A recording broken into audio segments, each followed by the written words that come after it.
Hello and welcome back to the Hindustan Times podcast. I'm your host, Shashank Mattoo, coming to you from Washington, D.C. I'm joined today by a man who has written what is easily the hottest book on geopolitics this year.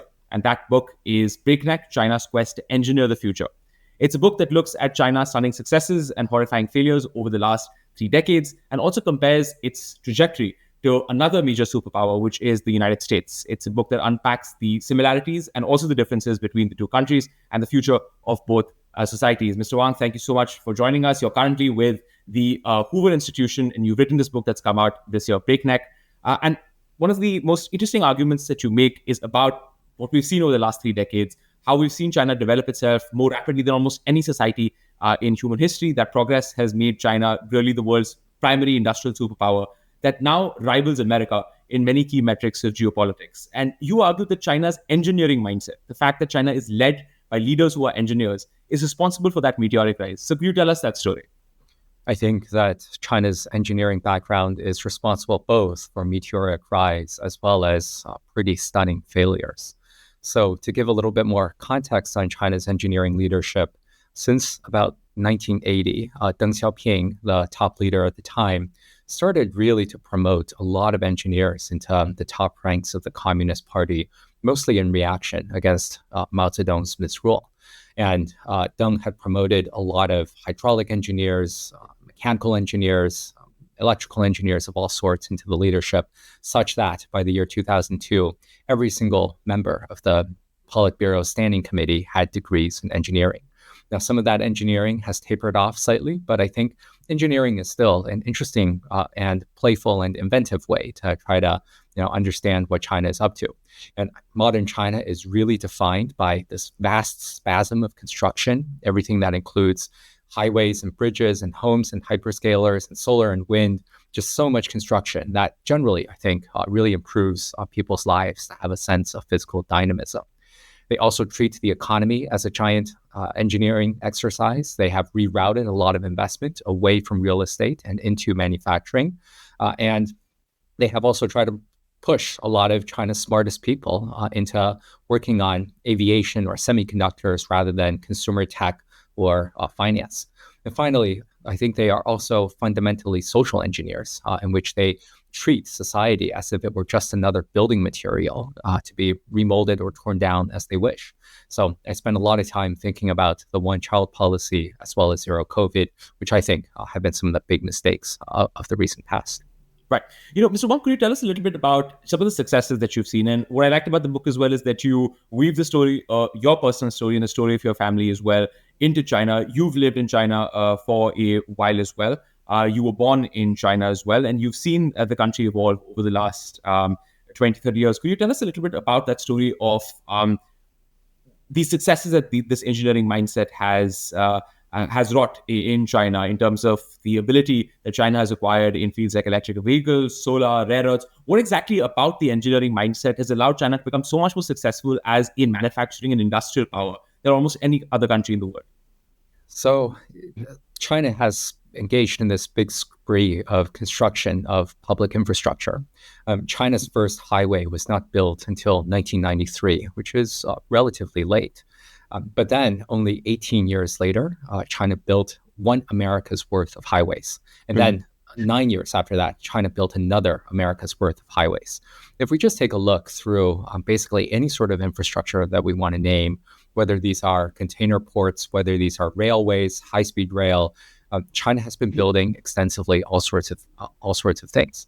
And if you are an urban resident or even a rural resident of China, you will have seen a lot of these projects go up. If you're an urban resident, most big cities now have extensive subway lines. They keep building more and more subway lines so people can get around much more easily. If you're in rural areas, they're giving you bridges and roads and high-speed rail also to connect you into more far-flung places. Right. And what this means is that businesses are really able to tap into these excellent public goods represented by smoothly functioning logistics system that makes it really easy to get goods around the country as well as for export. And they are able to tap into all sorts of excellent infrastructure to become more global companies. Right. And you told this amazing story in the book. I found it very interesting about you taking a bike ride through one of China's poorest provinces and finding that the infrastructure in those parts of the world are in fact almost comparable, if not better, than some of the biggest industrial powers that you have, industrial cities that you have here in the United States. I'm coming back from a week in New York, and I can tell you that the infrastructure is not that impressive. But when you talk to people who've come back from China, they're stunned by the quality of the infrastructure that's been built. Could you tell us that story of that bike ride that you did in one of China's poorest provinces and coming across that realization that the infrastructure that China has built is really something that the world needs to pay attention to? In the summer of 2021, I scared up two of my friends to go with me to Guizhou province, which is deep in China's southwest, highly mountainous, to go on a 5-day bike ride, where we biked from the capital city of Guiyang into the city of Chongqing. And over those 5 days, we were cycling through mostly Guizhou's province, which is highly mountainous, very far away from the coasts, relatively inaccessible, and it is China's fourth poorest province. And we were absolutely astonished to find really excellent roads. The roads were, a cyclist's dream. We cycled through some of these bridges, which I later found out. Guizhou has about 45 of the world's tallest bridges, spanning through a lot of these pretty dramatic gorges. And I was able to get to Guizhou from Shanghai by taking the high-speed rail. And so, just reflecting a little bit on that and comparing it to my experiences in the U.S., I'm speaking to you now from San Francisco in California, one of America's richest states, frankly, one of the world's biggest economies. And I also spend a lot of time in New York, as you do. And the levels of infrastructure here are just absolutely abysmal. The U.S. is failing at building trains. Its airports are a total mess. Anyone who has flown into JFK would be able to attest that. And, it is pretty stunning that China's fourth poorest province has much better levels of infrastructure than some of America's richest states. Right.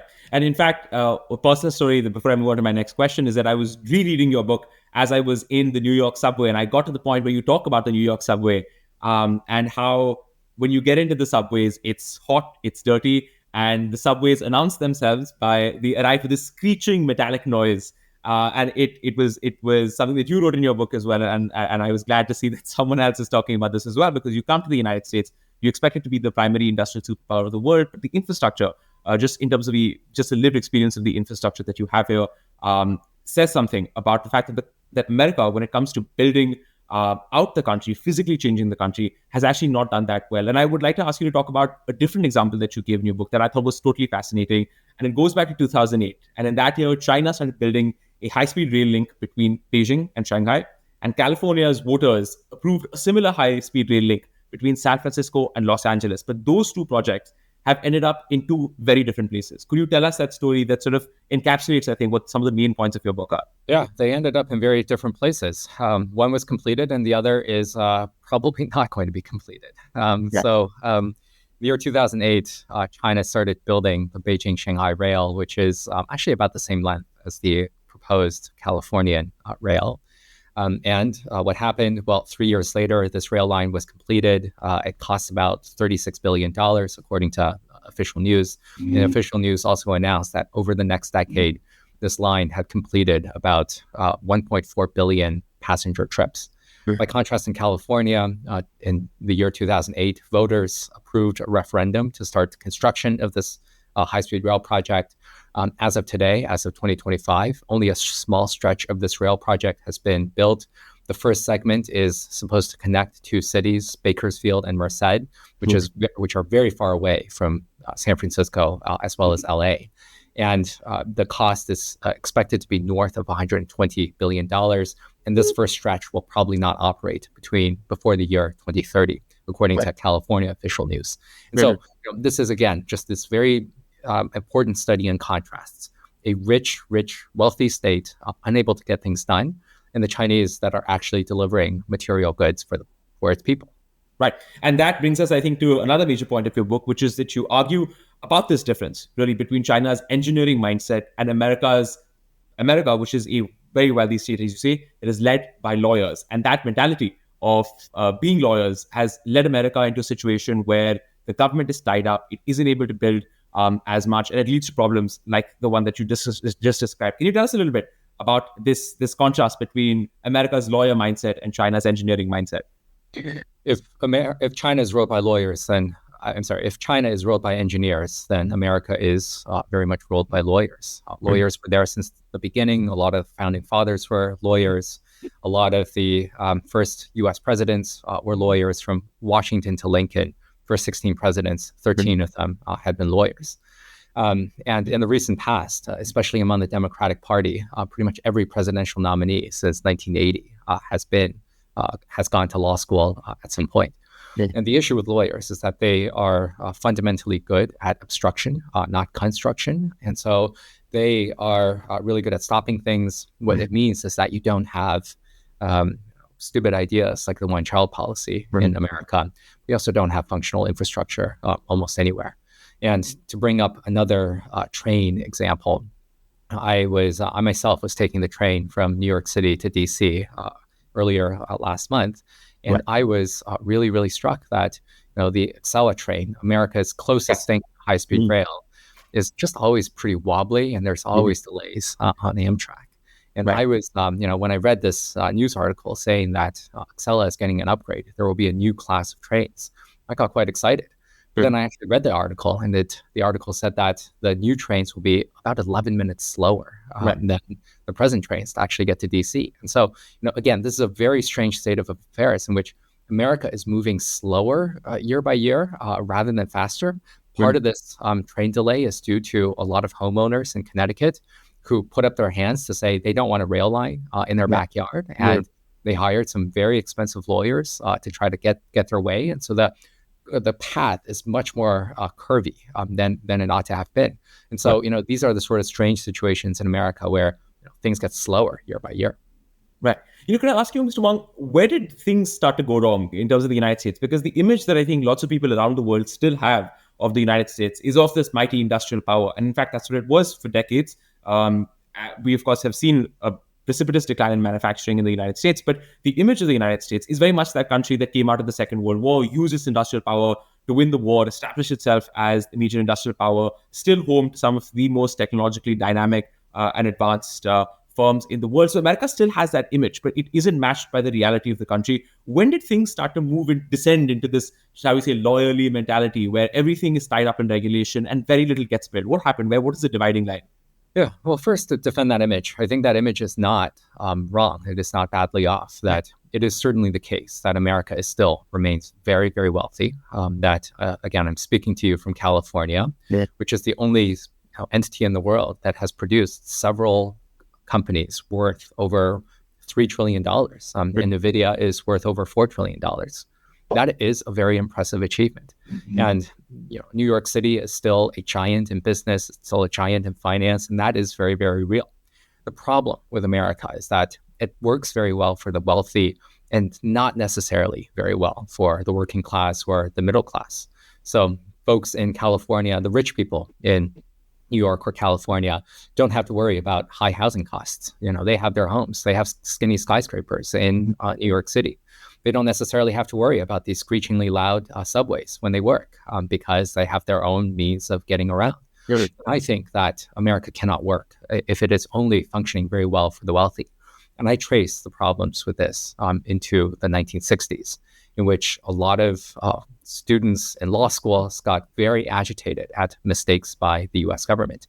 And I think the first thing to acknowledge is that the U.S. used to be an engineering state itself. It absolutely made a lot of mistakes throughout the 50s and 60s by ramming highways throughout urban cities, when the U.S. Department of Agriculture sprayed DDT and pesticides throughout the entire country, when the Army Corps of Engineers dammed essentially every river in the West. And people were right to revolt against that. And a lot of lawyers turned into litigators as well as regulators, mostly focused on stopping projects. And I think there are still remnants of that approach in which lawyers and law students are much more interested in still solving the problems of the 1960s, whereas I'm saying that we have a new set of problems in the 2020s. It is high housing costs, it is lack of investment in mass transit and lack of construction of mass transit, and it is a rusting manufacturing base that needs to be able to thrive. And so let's solve the problems today rather than litigate the problems of the past. Right. And if I could ask you a little more about that, in terms of just the impact that that has on American politics. American politics, as you know very well, is extremely divided right now, extremely polarized. But the one thing that people on both sides seem to agree on is that the US government just doesn't deliver the way it used to. And that has contributed to what I have seen coming to this country over the last couple of months, at least, the sense that America's fabled optimism and its sense that things will always get better in the future has been dented somewhat. People don't believe that the government can deliver, that physical infrastructure will be built, and that their lives will materially, in terms of the physical infrastructure around them, will improve a great deal. And that has downstream impacts for America's politics, its sense of itself, its sense of confidence in itself. You talked about, America's innovation. From people from Silicon Valley down to the street that I speak to have that sense that because of the fact that they don't see things being built, because of the fact that they think things get tied up and they don't deliver, that it has impacted their sense of what America can achieve. Can you talk about that? How that things getting tied up in strings, housing not being delivered, infrastructure not being delivered, how that feeds into the politics of America? Is it making the problem of polarization that we're seeing in America, is it making it worse? I think there's certainly a lot of dissatisfaction. I think that people see some of these headlines like, California high-speed rail essentially not moving 17 years after voters first approved this referendum in California. And there was this big story of a public toilet that was built for the cost of $1.4 million. Right. You see a lot of public disorder in the streets in both San Francisco as well as New York City. And there is kind of just this sense that America has been adrift, that a lot of the manufacturing leaders like Intel and Boeing and Detroit automakers have not done very well. And, but there's also a strange sense in which people aren't necessarily demanding accountability.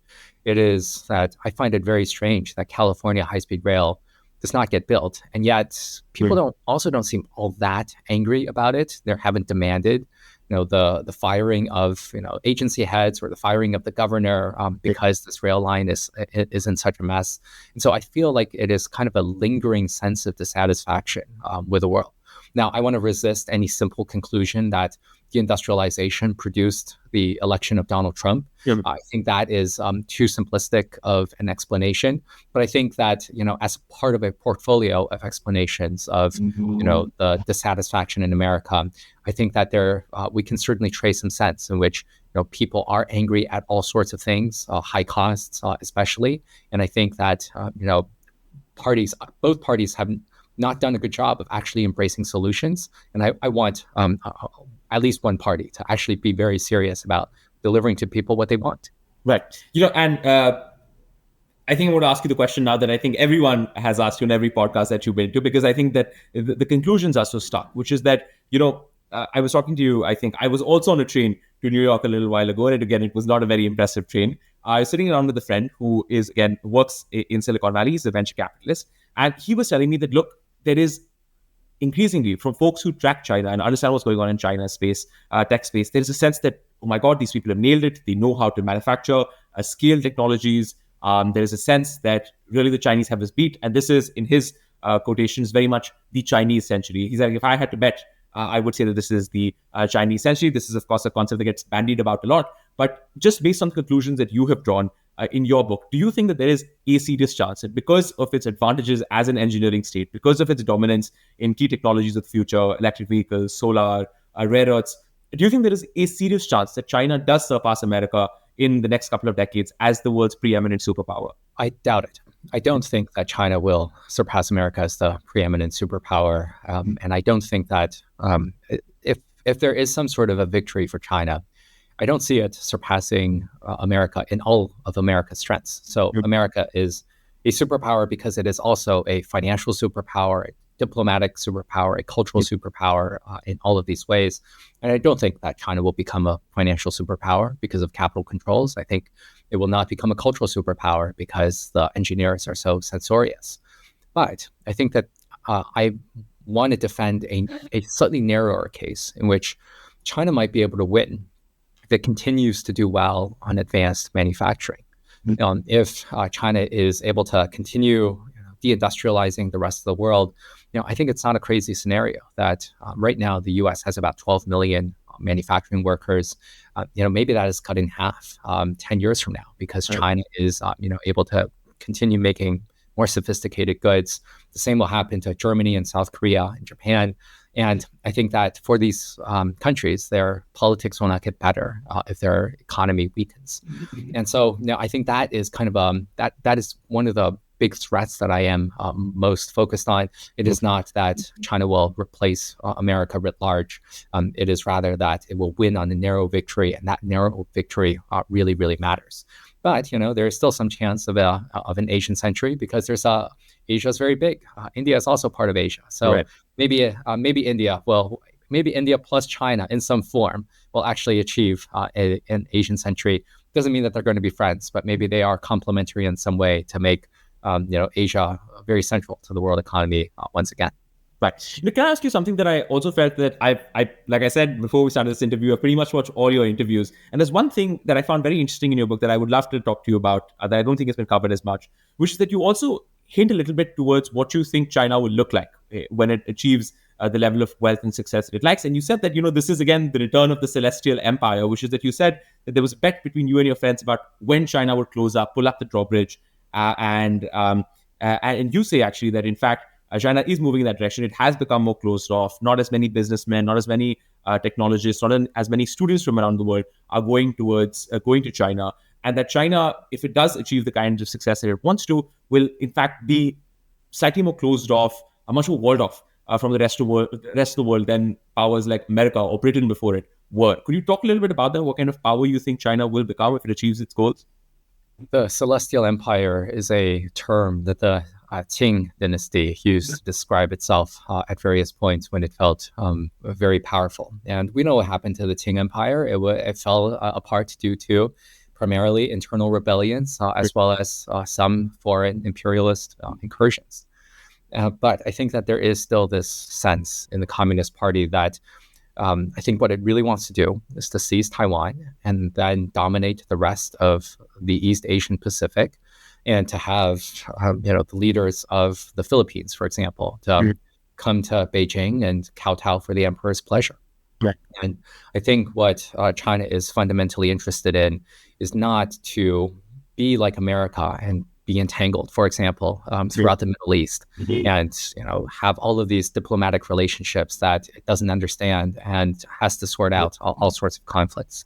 Right. I think what the Chinese want is to be like the imperial dynasties of the past, in which the leaders can feel serenely untroubled by the turmoils of the barbarians outside, that China is a major part of the global economy, and that they are willing to remind the rest of the world, as the Tianlong Emperor did to the McCartney Embassy held by the British, to say, we have all the world's best goods and we have no need for foreign trinkets. Right. Could I ask you a little bit about two final questions in terms of you lay out, I think, very strongly in the book China's strengths, but also what you think some of its weaknesses are. In fact, you were on the ground in China when the zero COVID policies were introduced. You talked very vividly about the difficulties that the Chinese public went because of that, and the anger that still exists in the country because of how those policies were implemented. And you say that, in fact, that is one of the big drawbacks of China's engineering mindset, the fact that the society itself can be engineered, and it goes in with these heavy-handed solutions that in fact end up doing more harm than good. Could you tell us your personal story about being in China during zero COVID, what that taught you about some of the mistakes that China's engineering mindset leads it to make? I think that zero COVID was a great revelation of both the strengths and the weaknesses of the engineering state, both its merits as well as its madnesses. So zero COVID started out as mostly a success, in which these methods of contact tracing, centralized quarantines, essentially closing the borders, really did stop the flow of transmission of the virus throughout the country. And to put up with some of these inconveniences, and as an ordinary resident who was never dragged into quarantine, mostly they did not feel too bad. China was able to stop transmission of the virus and reopen a lot of restaurants, reopen a lot of businesses, and reenact normal life. But that situation was not tenable because the virus evolved and the virus had its own logic.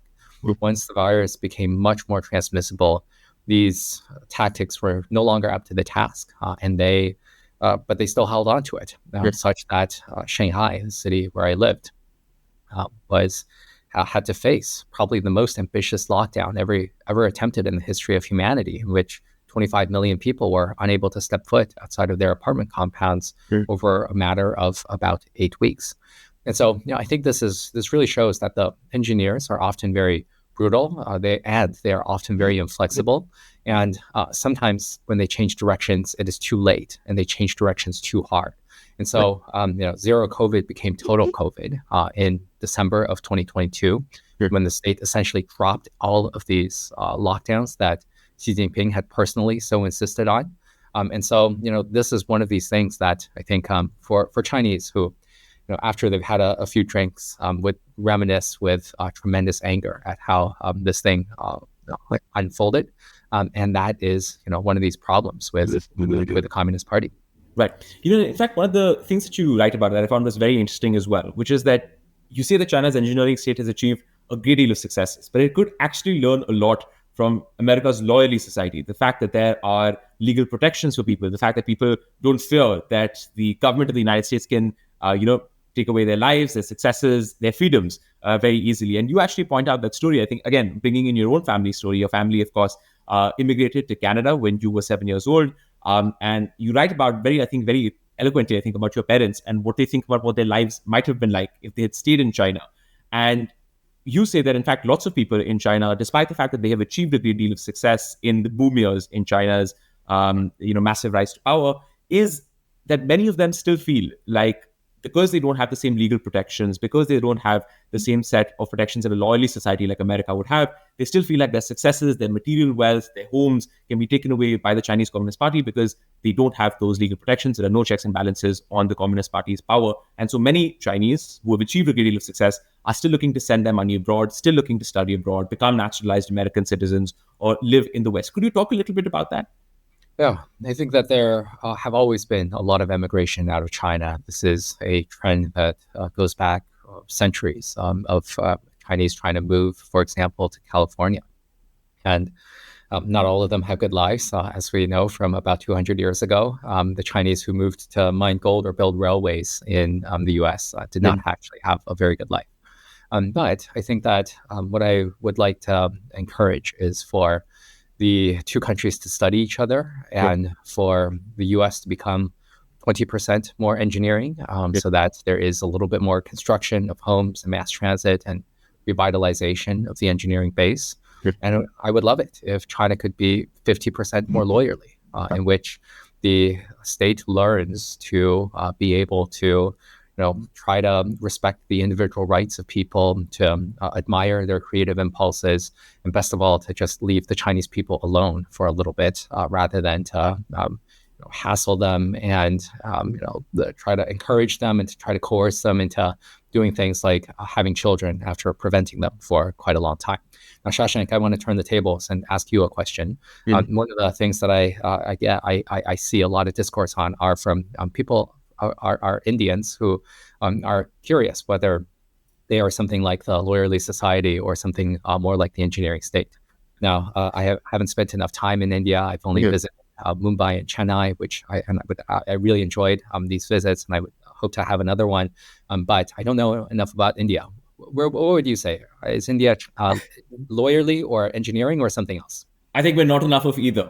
I think that's our problem. I think that our fundamental problem is, in terms of, I think lots of Indians, when they look at the Chinese development story over the last 3 decades, I think there is a lot of admiration, a lot of respect, a lot of envy as well for what China has achieved. And I think there is concurrently, I think these days when you talk about India's growth story, the comparison is always made to China. But then there's always a sense that, look, we're a democracy. Can we really railroad disagreements in this sort of way? And I think that lots of people are, and that's always made the benchmark that, okay, yes, we would like to be like China, but we are too loyally, too democratic to achieve what the Chinese have. But I think India's real problem is that on the Chinese end of the comparison, when it comes to just raw state capacity, the ability to build things, the ability to get things done, I think one of the best comparisons that was ever made was that just as China was launching the Made in China scheme, Made in China 2025 in 2015, India also launched Made in India.